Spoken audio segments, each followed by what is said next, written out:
Medicare and Social Security are very important to persons who are 65 and older. It's also very important to persons with disabilities who are on SSDI. Social Security has definitely kept seniors at least above starvation. Social Security is a defined benefit, and it's worked.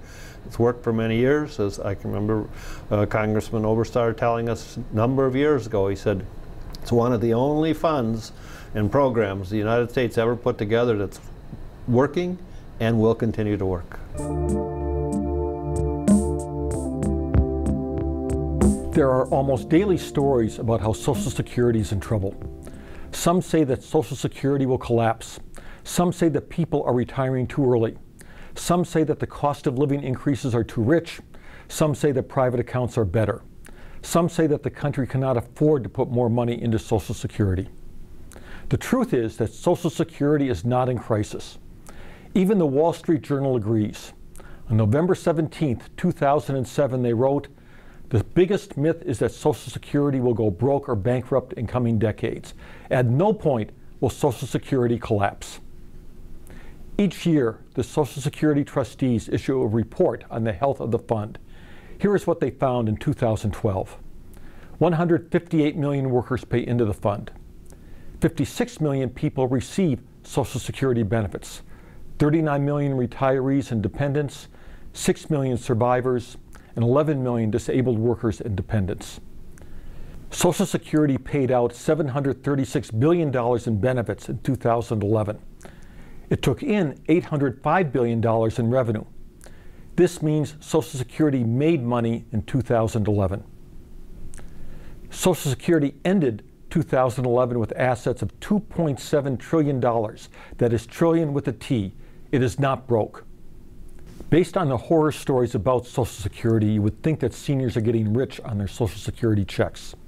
The fact is, the average retired worker gets $14,700 per year in Social Security payments. The fact is, the average retired couple gets $24,000 per year from Social Security. The fact is, the average widow or widower gets only $14,200 per year from Social Security. The law provides for annual cost of living increases, though in both 2010 and 2011 inflation was so low that the formula did not kick out any increase. Social Security is funded by a payroll tax on employers and employees.